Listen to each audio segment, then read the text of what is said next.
Live from KSAT 12, the 6 o'clock news starts right now. A Bexar County judge still fighting to show her pride more than a year after being forced to take the display down.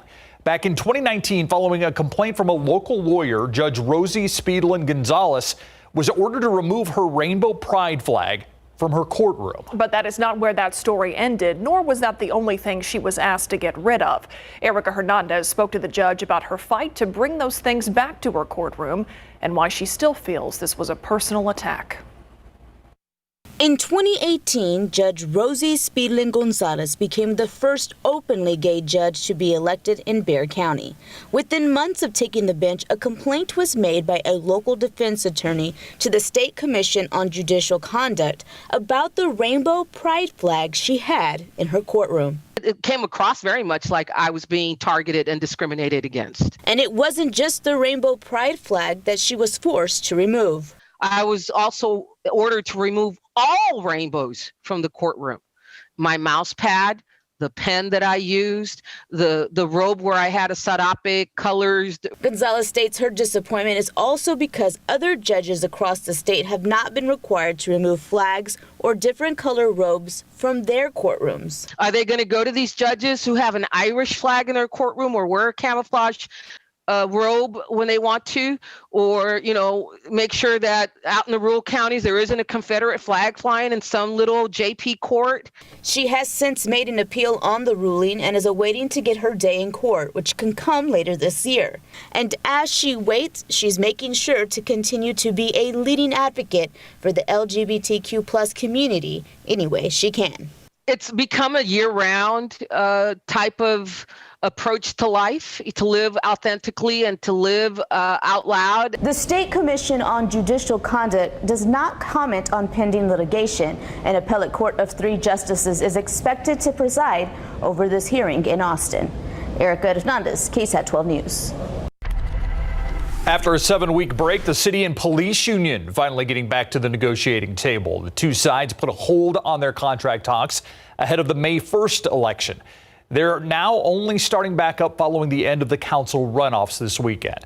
Despite the time apart, they don't appear any closer to finding middle ground on the biggest issue, how much power an arbitrator has to overturn an officer's firing. The city thinks it's currently too easy for bad cops to get their jobs back. The union not on board with the changes the city wants to make. We understand your position.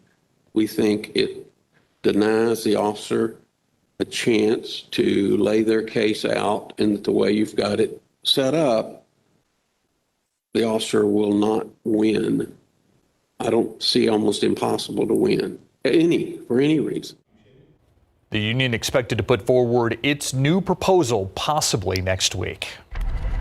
New at 6, we've learned the name of a man arrested in connection with an explosion in Boerne over the weekend. 56-year-old Michael Smith arrested Saturday after the Kendall County Sheriff's Office says that he accidentally caused the explosion. It happened near Random, that's a beer garden on Upper Cibolo Creek Road near Boerne Lake. No one was hurt in this. Deputies say Smith was disposing of materials outside of his apartment when the explosion happened. He's been charged with possession of a prohibited weapon. Others top stories we're following today. 2 people in the hospital, 1 detained by police following a shooting early this morning. It happened in the 220 block of Arizona Street near Couples Road, that's on the west side. Officers tell us a 36-year-old man was shot in the legs and chest. A 58-year-old woman shot in the shoulder. They were both taken to the hospital in stable condition. The suspect, police say, is a 17-year-old male. Police say this all stemmed from an argument, and they are investigating this as a domestic violence incident. No other information has been released. Police telling us the suspect is still on the run as they try to piece together what led to a fight at a South Side bar that ended in gunshots. Officers say at least 5 people were involved in that fight inside the River City Saloon on Southwest Military Drive around 2 this morning. Eventually, a 6th person pulled out a gun and started firing into the ground. 2 people were hit with bullet fragments. 1 person fell and broke their ankle. Another person reported someone stole from them amid the chaos. Police arrested 3 people at the scene, including Christopher Maureen and Israel Padilla. Officers believe a 4th suspect was involved, but they have not found that person. The police also trying to track down at least one person after a man was shot while he was driving on the northeast side overnight. It happened just before 1 a.m. along I-35 between Walsham and Eisenhower. Police were originally called out to investigate a crash, but when they got to the scene, they found a man with several gunshot wounds. Police say he was able to tell them that a driver pulled up to him on I-35 and someone inside that vehicle started shooting at him. The victim eventually crashed as he tried to get away from the suspect. He was taken to the hospital. No one else was hurt. Pardons for domestic violence or trafficking survivors who committed crimes on behalf of or because of their abusers. It's a process the Texas Board of Pardons and Parole has begun to make easier. There's now a clemency application process for survivors. But advocates tell our Courtney Friedman a lot of people don't know about that. It's part of her series confronting domestic violence called Loving in Fear. Years ago, Dr. Kathy Marston served time in prison for crimes she says were directly related to her abuser. It's been a real nightmare. Emotions of having the cuffs slapped on you instead of on your abuser. Since then, she's advocated for pardon and clemency for survivors, thrilled in February 2020 when the Texas Board of Pardons and Paroles created a clemency application specifically for survivors of abuse and trafficking. It's meant to provide an option years later when there's still fresh evidence of the abuse. Elizabeth Henneke founded the nonprofit Lone Star Justice Alliance to reduce incarceration rates and has prioritized the survivor clemency process. We have trained over 200 pro bono attorneys who are willing and able to provide support to survivors who would like to complete what can be an intimidating, arduous process. There's an application process through the Board of Pardons and Paroles and another application if you want to use one of the Alliance's free attorneys. It's been daunting. Marston and Henneke are working to simplify both applications as to not trigger survivors. They believe that's why only 50 people have applied for clemency since last February, about 5 being pardoned. Definitely a start, but lower numbers than expected. We're hopeful that by the end of this year, we'll get to 200 people who have applied. We anticipate the need is in the thousands of people who would qualify. There's also a survivor support network of people trained to walk applicants through the process and help with any issues. Courtney Friedman, KSAT 12 News. Amid the federal push for more vaccinations in the month of June, the city of San Antonio doing its part by sponsoring more pop-up vaccination clinics from schools to churches to libraries. You have plenty of options on where to go if you're looking to get the vaccine this week. And many of them do extend into the evening hours as well. Tomorrow locations include the Collins Garden Library, the West Avenue Apartments, and the Martinez Street Women's Center. For a complete list of locations and hours, head to KSAT.com. As of late last year, there were 370 active trials for therapies to treat COVID-19. That's according to the FDA. For some critically ill patients, finding treatment has been trial and error. Therapies that worked for some made no impact for others.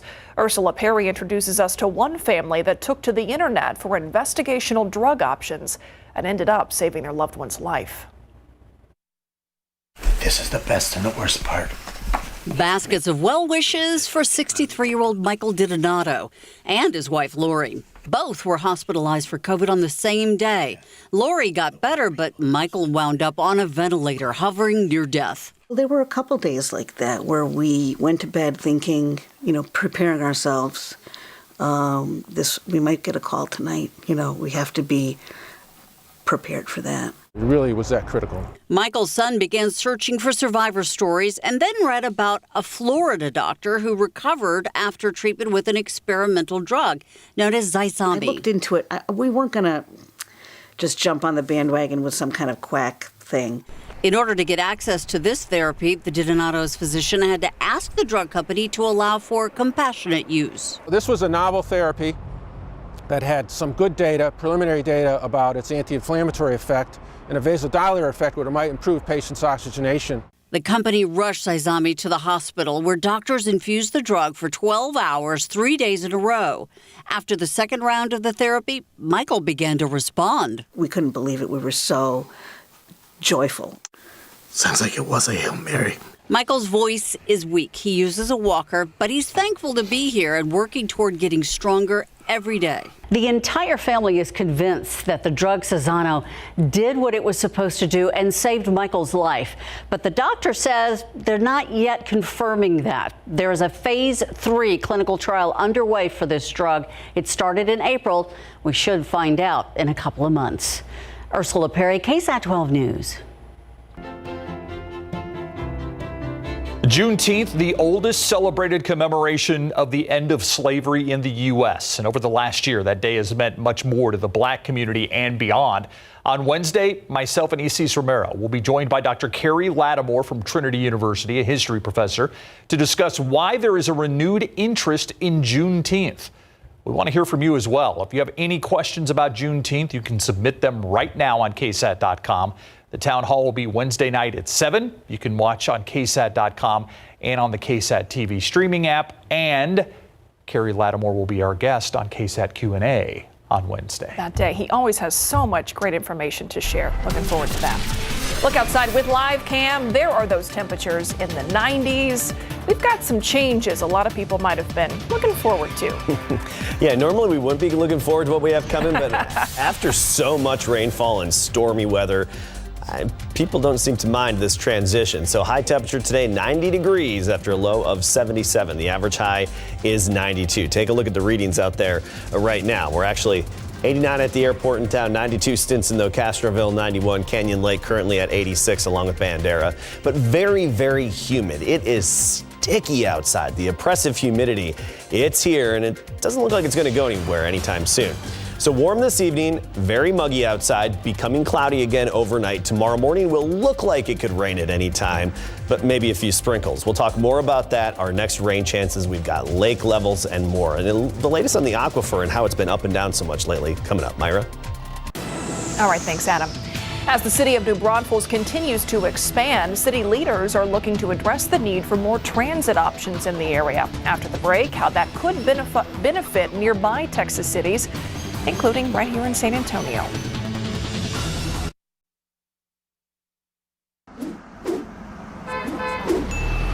The city of New Braunfels is hoping to provide more transit options over the next few years. This comes as the city has seen some tremendous growth, both in population and in congestion. Yeah, growth explosion there. Samuel King joins us now. Samuel, this could include connections outside of New Braunfels as well. Potential commuter service, Stephen Meyer, to San Antonio, San Marcos, and Seguin. It was just one transit possibility examined through a comprehensive study.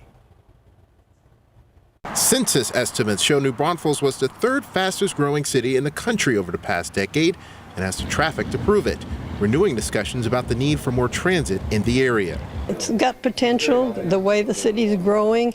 I think it's really important that we continue to look at this, and it sounds like there's possibilities. Former Mayor Gail Pospisil says officials were discussing transit when she was in office.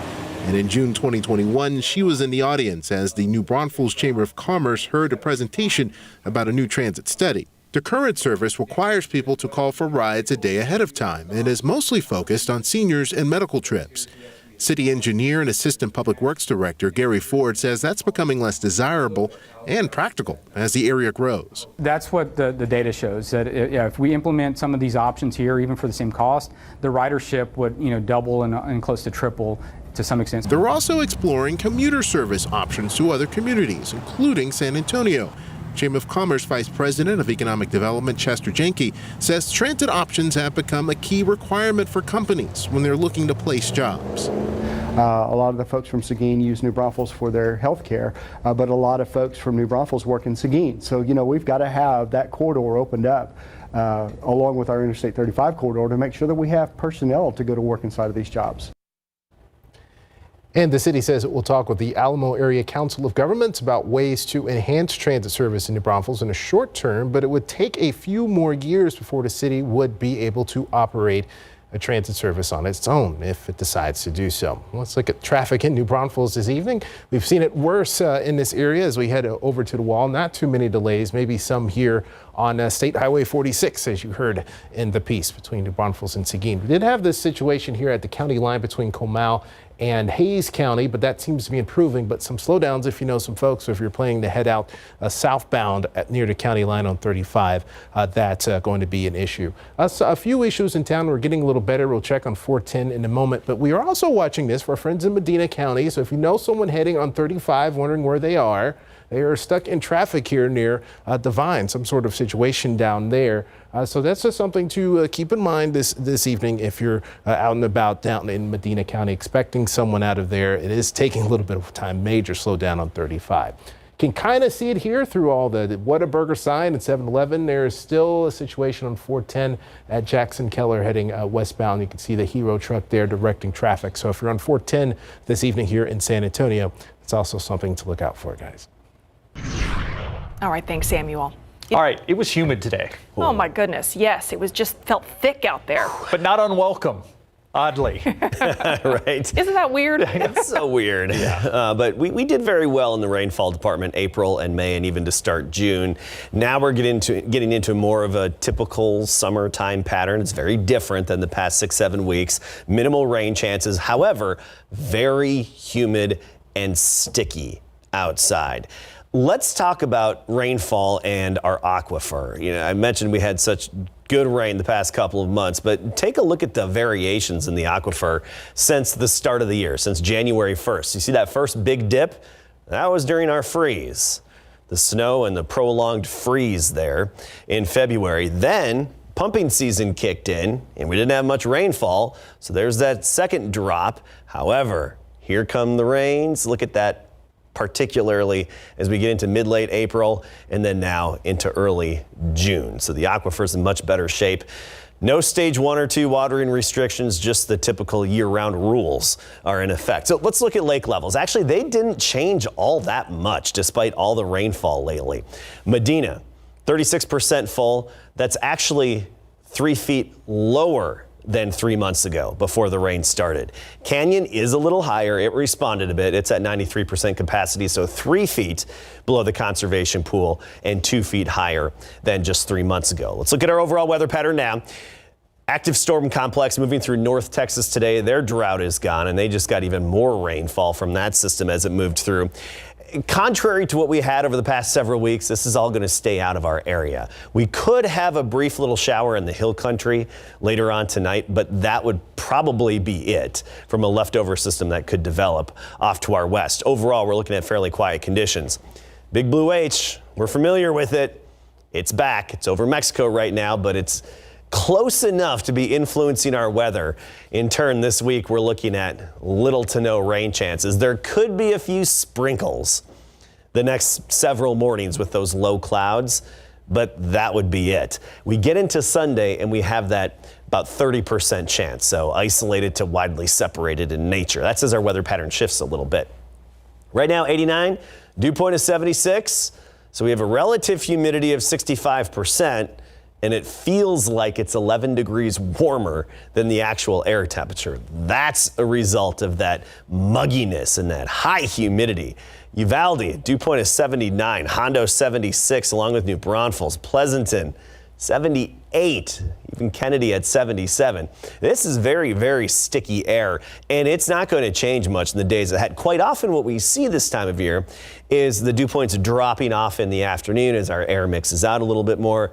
That's not really the case. Our atmosphere is capped, and I do think that's going to keep us very muggy in the days ahead. So unfortunately, we just have to get used to that humidity.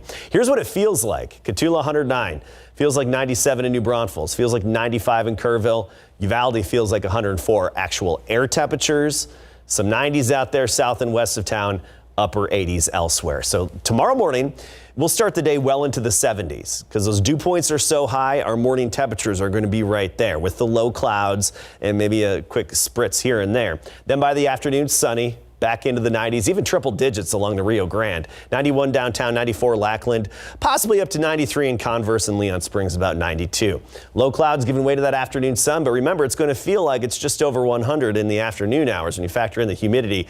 And then, we haven't been able to say this in a while, it's pretty much the same every day. What? The rest of this week. Summertime weather pattern. Plenty of 90s. All right, thanks, Adam.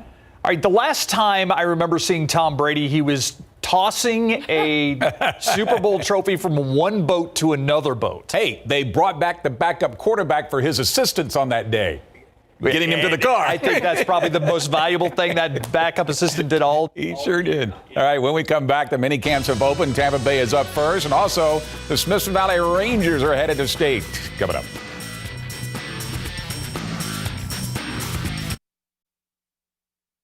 Pro football coverage powered by Davis Law Firm. Today is the day that NFL mandatory mini camps open, with the defending Super Bowl champion Tampa Bay Buccaneers being the first. Remember, the Bucs brought everybody back, every starter back from their championship team last year, including, of course, quarterback Tom Brady, who won his 7th Super Bowl title with Tampa Bay, their 2nd overall in team history. And remember, the Buccaneers will kick off the NFL season when they host the Dallas Cowboys on Thursday, September the 9th. The Dallas Cowboys, meantime, kick off their mandatory minicamp tomorrow after, like all other NFL teams, were robbed of the offseason workouts under new head coach Mike McCarthy for Dallas last year due to the COVID-19 pandemic. After giving up the most points in team history at 473 last year, the Cowboys got rid of defensive coordinator Mike Nolan and hired Dan Quinn. Now through the draft, where they selected 8 defensive players out of 11 picks and signed Keanu Neal through free agency, the Cowboys are prepared to rebuild the Dallas D. I've been impressed by this crew. The 8 draft picks and I think 3 free agents that we signed. And I think probably the thing that jumped out to me was the speed of the group. Whether it be in the secondary or at linebacker, you could just really feel that speed, from the perimeter guys. On the inside guys, it's a mature group that we added to the defensive line. Obviously, you feel the size of Boerne and his strength. Maybe not as much because it's, more of a passing camp. But I have been impressed by Golston, Odigizua. Those are guys we're trying to feature into some pass rushing roles. So I'd say of the group of 11, speed, that jumped out to me. And then for the big guys, let's continue to develop and see what we have with Odigizua and Golston. But those 2 inside have certainly jumped out to me as pass rush. The Houston Texans don't kick off their mandatory minicamp until a week from this Tuesday. And when they do, they'll have a decision to make. Do they start fining Deshaun Watson, who's expected to miss the mandatory event, especially after he has skipped both sessions of organized team activities? The Texans have had trouble trying to meet his trade demands in light of the fact he is facing 22 lawsuits for sexual assault and misconduct during massages. This is also the first offseason workouts under new head coach David Culley, who's trying to rebuild his team after the 4-12 finish last season, and told us why he decided to go out and sign Tyrod Taylor. Well, we didn't have but one quarterback on the roster at that time signed. So we were going to go out, and Nick and his staff went out, and we were going to sign some more guys to the roster that we needed to have. And Tyrod was available. He had some other places to go. He chose here simply because he's familiar with Pep. He's familiar with me. He's familiar with what we're all about, and it's fit in just perfectly for us. The Smith Valley Rangers are headed to the state baseball tournament for the first time since 2005. That's after they eliminated Los Fresnos in a one-game winner-take-all Region 4 championship that had to be played over 2 days due to weather in Cabanas Complex. After Los Fresnos was able to tie the game at 2-2 in the 6th inning on Thursday, the Rangers got the lead back in the 7th on Friday. Tim Arguello single that scored Ryan Ruff, but Los Fresnos was able to load up the bases again in the bottom of the 7th until pitcher Brandon Taylor took this comebacker and threw to first for the final out. Now the Rangers, who are 35-5, will face Rockwall Heath, who is 36-11-1 in the Class 6A state semifinals. It's gonna be insane. I remember watching minor league games when I was little at Dale Diamond, thinking like, man, it'd be awesome if I play there. And now the dream finally came true. This is gonna be probably the most fun that I've had all season. Being able to practice for one last week with all of my teammates and being able to go to the state tournament is what I've been dreaming of. All right, batter up between Smith Valley and Rockwall Heath is set for Friday at 7 p.m. at Dell Diamond and Round Rock, and we will be there for that. And remember now, they're playing still. School's been out, so they're still playing. But that's what they said. That we love that we're not going on vacation with our family That's already. Pretty awesome. Yeah, thanks, Greg. Our KSAT Q&A on the disinformation dozen up next.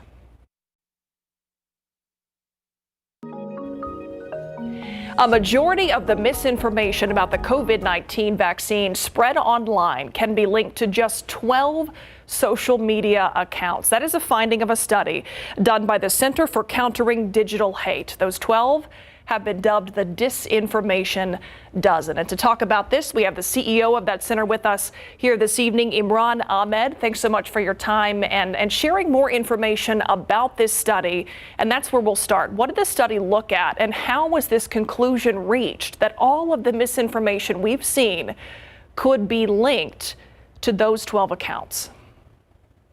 Well, good evening. first of all, the phenomenon of anti-vaxxers and the fact that a small number of individuals are creating the majority of the misinformation that we see, that's been known for some time. We've known that anti-vaxxers have become a professional industry who produce misinformation that's incredibly compelling and that is designed to be shared as well. And what we did is we looked at the number of shares of misinformation on social media platforms. We found that 65% of the shares were of material produced by just 12 individuals. So 12 individuals are producing 65% of the most shared information out there. When we put that research together and sent it to both Congress and the social media companies, well, you can imagine it caused quite a stir. Is it just anti-vaccination that we're talking about, though, or is it misinformation and hate in general that's being spread across digital platforms? Well, it's always been known that a small number of individuals create the bulk of the biomass of misinformation and hate. So we've seen this across identity-based hate, misogyny, anti-vax, climate change denial. Small numbers of individuals can really disproportionately affect the debate and can shape what people see. Because, look, it comes down to this. Social media platforms are designed to reward only one thing: engagement. Engagement, whether negative or positive. The more effectively crafted the controversy around a post, the more that you get seen, essentially. And these folks have just mastered that. And these are not individuals. They actually have behind them companies, 501c3s, charities, and all sorts of different institutions which they control, which either produce the material or are used as fronts to send that material out. And as we continue our conversation, I want to mention to people watching, if you go to counterhate.com, that's where you can find more information about these 12 accounts, the organizations behind them, so people can dig into that more if they would like to. So your organization, the center here, identified those 12 accounts. You said you reached out and to some of these platforms, social media platforms. What was the reaction and what are the next steps that the center is trying to take to stop the spread of this? Well, look, we'd always hoped that the platforms would respond to a clear case, clear evidence that there are harms being created on their platforms. Because, of course, who wouldn't? If your business was causing a lot of harm, you would feel a moral responsibility to take action. They have singularly failed to do so. Again and again and again. And even though this time, of course, they had access to the research that we produced, in fact, they were questioned about it by members of Congress. 12 attorneys general from different states wrote to them saying, have you seen this report? You need to take action on these individuals. You can't be amplifying dangerous voices who, in the midst of a pandemic, seek to undermine our capacity to deal with it, because vaccines, of course, are the best, safest, most effective way of ending this pandemic. We had members of the House Energy and Commerce Committee, senators write to them again, asking about the report, saying, what are you going to do about it? And they have simply failed. Of the 12, the disinformation dozen, they controlled 89 social media accounts. Only 29 have had action taken against them, despite the platforms, Mark Zuckerberg in person, in Congress, saying that he would take action immediately. And they still have 60% of the followers that they had at the start of this. So even though they've taken action, and I commend them for doing so against the 40%, that's a recognition on their part, of course, that those people were spreading misinformation which contravened their terms and conditions, their community standards, which keep us all safe. But yet they fail to take comprehensive action. And that's in part because, look, social media companies, they're advertising businesses. The more content they have, the more money they can generate. And they're loath to get rid of any bit of content, even when it's content that can put lives at risk. One final question for you, as brief as you can be because we're running out of time, but what can the average person do who's not a senator, who's not with Facebook or some of these other big social platforms? What can the average person who's upset about the spread of this misinformation do right now? First of all, you can come and look at the stuff that we have on counterhate.com, our Twitter's CCD Hate and Amplifiers. The second thing you can do is if you see misinformation, this is an attention game. So first of all, ignore it. Second, block people that are sending it to you. And third, go and find some good information from the CDC, from an agency that's designed to be there to protect the public, and engage with that instead. Because the best gift you can give someone in the midst of a pandemic is the gift of good information. The disinformation dozen, certainly eye-opening when you take a look at all of that information the center has put out. Imran Ahmed, thank you so much for your time, CEO of Center for Countering Digital Hate. Thanks for being here. My pleasure. We'll be right back.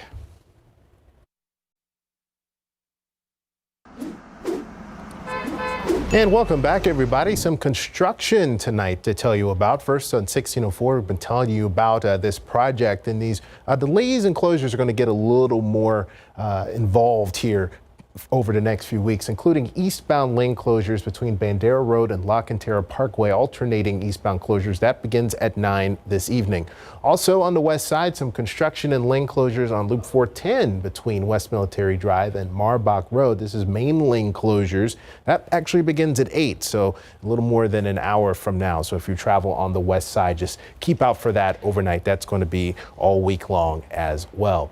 Looking at the rest of the area, things calming down a little bit. We have some delays on Loop 410. Also had a crash reported here on 35 at St. Mary's. That seems to be clearing. That was in a yellow just a few minutes ago, so hopefully that does get cleared out pretty soon. And let's look at TransGuide 35 at Topperwine. Traffic moving well and looks humid out there. And Myra, Adam will tell us more about that. Absolutely. Thank you, Samuel, for that traffic authority report. That's just how high the humidity is. You can actually see it. Well, yeah, it does add a bit to the haze. We also have some sulfates in the air, a little bit of smoke, but that high humidity contributes as well. And yeah, it looks hazy, especially in the morning when you wake up, and sometimes your windows are just kind of foggy, right? When you have the AC running and the high humidity out there. Anyway, this evening, right now, we're near 90. 89 officially at the airport. Southeasterly wind at 14. That's coming off the Gulf of Mexico. But what's also adding to our humidity is just the saturated soils as well. 86 by 8 p.m., mid-80s still at 10 p.m. We'll talk about our next chance of rain, which isn't for a little while, and our overall weather pattern shift coming up.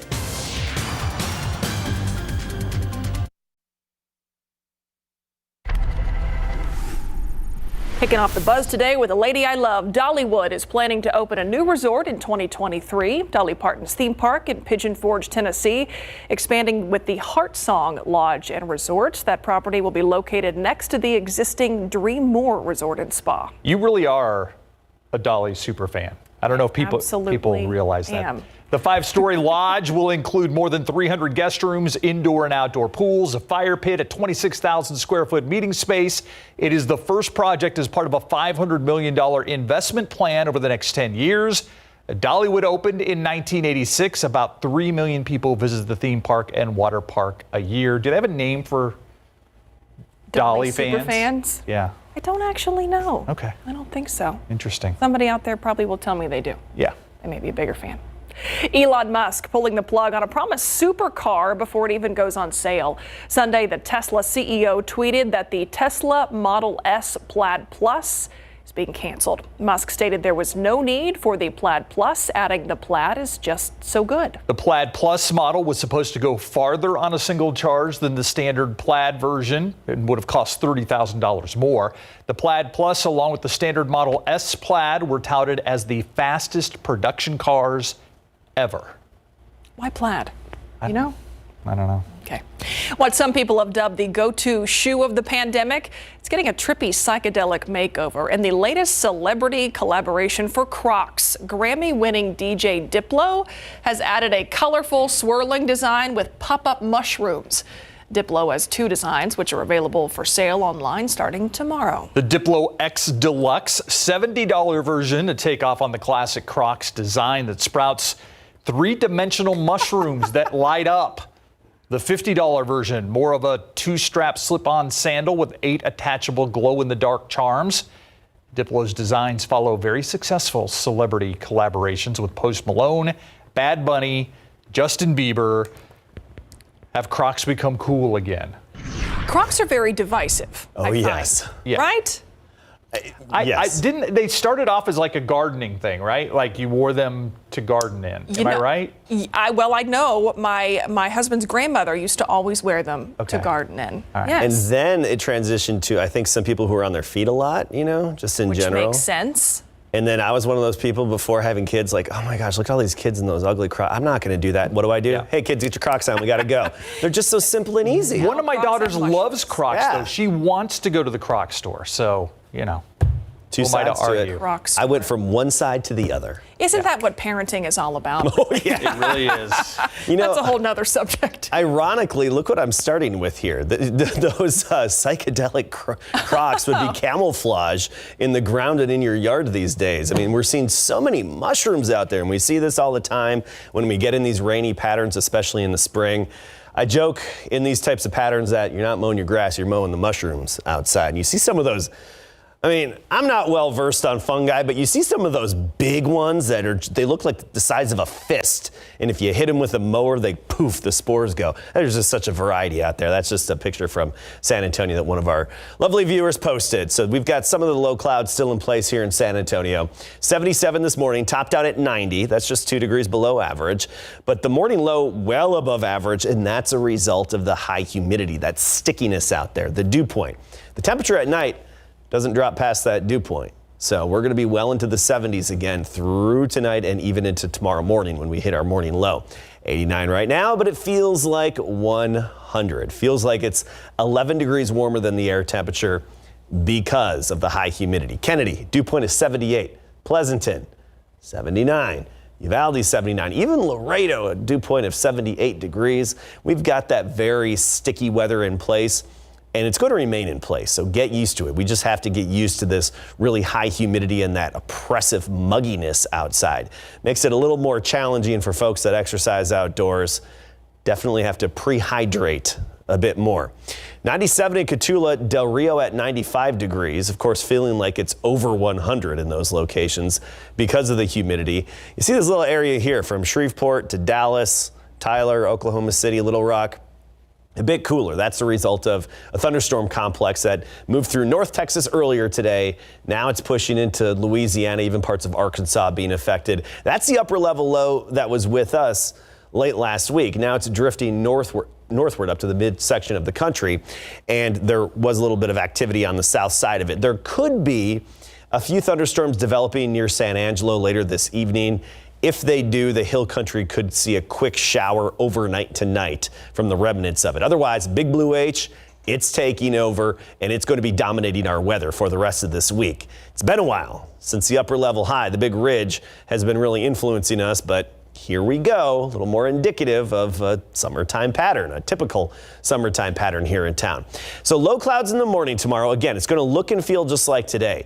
The morning will look like it could just rain at any time. Worse would be a stray sprinkle, probably not even measurable rain. Then some afternoon sun, very sticky, 91, but feeling like it's a little over 100. And a southeasterly breeze at 10 to 15. Then we pretty much repeat this every day for the rest of the week until we see a minor change in our pattern. And by Sunday, we could see a few thunderstorms popping up and developing. All right. Thanks, Adam. Thank you, Adam. In case you missed it, coming up next.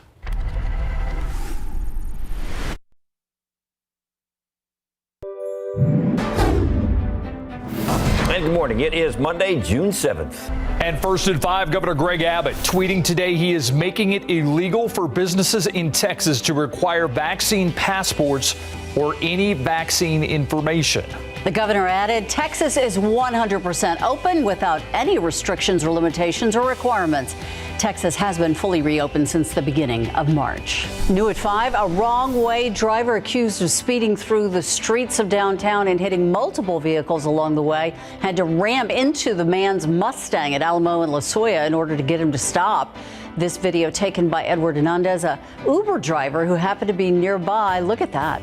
Prior to this, police say the man drove on the sidewalk, hit several parked vehicles, and even rammed into a police cruiser headed to another call. For the first time since April 19th, the city and police union sat down to negotiate. And while talks were originally put on hold ahead of the May 1st Proposition B election, they are only now starting back up with the completion of Saturday's council runoffs, too. But even after 7 weeks apart, the two sides appear very much stuck in the same place on the biggest issue: how much power an arbitrator has to overturn an officer's firing. If you received unemployment benefits in 2020, you could be getting more money in your bank account. The IRS sending millions of refunds to people who paid taxes on unemployment benefits last year. That's because of new legislation that does not include unemployment benefits as income. That means taxes paid on the benefits are now counted as overpayments.